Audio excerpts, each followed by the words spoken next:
All right, how we doing here? Small room. Everybody here okay? Yeah. Fly me to do some old stuff, do some new stuff, go into some stuff I typed up today. So, and I do mean typed, 1963 world. So, old school. Forgive the spectacles. I'm getting a little bit beyond. Or I can just do it off the page. That will help. Saturday night. The sky dropped her top. The city lost his shirt. Soon everything was dancing on the river's blue dress. Then the cops burst in, all badges and knuckles, but the band escaped through the kitchen. Someone called the chef a greasy spoon. Who knew soufflés could fly like uppercuts? I grabbed your waist like a rolled masterpiece and spun you out the door, our shoes jangling. We kissed in the taxi. That's the last time I believe a review, you said. These are short, these are short, these are short. All right, let's see. There's one over there we go. That's what I wanted to do. Trophy. I once bought a car from a guy in South Philly. He lived in a tiny house, but on his wall was the head of an 8-point buck. Hunting? I asked. Runway, he said. Planes hit deer all the time, he said. All you gotta do is drive out at night and get them. I paid him cash for the car and left. 2 years later, it died on the road. I keep its bumper over my fireplace.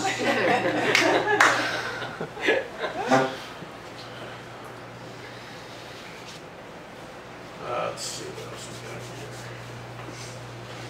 Let's do some new stuff. Let's do some new stuff. This is new stuff. This is fresh typed. There's some family stuff. That's always good for a source of damage and verse. Photographs with household objects. As an only child, he never felt it odd when his mother asked him to pose for photographs with household objects. The dishwasher, the sewing machine, a lamp. The appliances were his favorite because they made him feel small and protected. The television woke up early and the dryer was always warm. When his father was away, his mother often flew into rages. As she beat him, the appliances stood silently and watched, though he believed that if pressed, they would testify against her. When he grew older and moved away, he took with him only the radio. At night, after he had a few drinks, they would sing together loudly and in separate keys. And when his parents phoned, he ended each call by saying, "I still have that old radio," as if it were an electric knife, and the mere mention of it could cut them. This is zapatos, because I didn't want to just call it shoes. Shirts don't always say what they mean, and pants are prone to stretching the truth. Sorry, let me start that over. Shirts don't always say what they mean and are prone to stretching the truth. Pants only want to talk about sex. Sweaters lie without provocation, and scarves have a weakness for gossip. Dresses come out only at night and are too eager to reach the bed so they can curl up on the floor, and neckties are ruthless opportunists.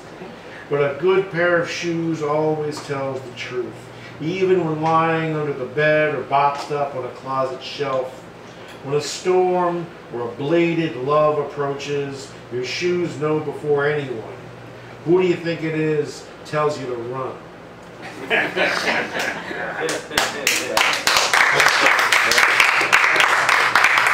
We'll stay with the new stuff then. Metrics. This is kind of a list poem. It's short though. Metrics. The world is 67% scarier than it used to be. Gossip travels at 1,125 feet per second. When asked to think of a number between 1 and 10, most will choose 3. A right triangle with 2 equal sides will always make the third side feel awkward and weird. In one study, patient 2 was determined to be an outlier. Stubborn patient 2. All daydreams are prime numbers. In a vacuum, a bowling ball and a feather will fall at the same speed. The problem is getting the bowling ball inside the vacuum. The height of a person's reflection in a puddle is a negative integer, and I borrowed the last line from the Beatles: the love you take is equal to the love you take. This is about drinking. I used to do a lot of drinking. A lot of drinking and hospitals and such. Opus Serpentum, the work of the serpent. Nobody has a pet snake. Not really. What they have is a snake they feed. And every time they give it a mouse, the snake thinks, when I get bigger, I'm going to eat you. Alcohol was like that. I thought I had a pet snake. Till it ate me. This is my old man, passed away in 1979. I was 17, he was 46. I talk to you the way starlings speak to the sky. Because you are not here to offer praise or chastisement, my voice will have to be sufficient. The way a torn flag on the antenna of an abandoned Ford must be sufficient. Every day I am breaking in, shattering the basement window of my life, then walking through each blue room, because a stranger's possessions are always more interesting than one's own. You are out there, a shadow in the sugar maple that overlooks the rectory, and I am in the kitchen, where the water has been shut off, the faucet shouting silences at the cold. This one's about my mom, who has been institutionalized with severe Alzheimer's since '09. It's called Memory. She no longer knows me or my daughter.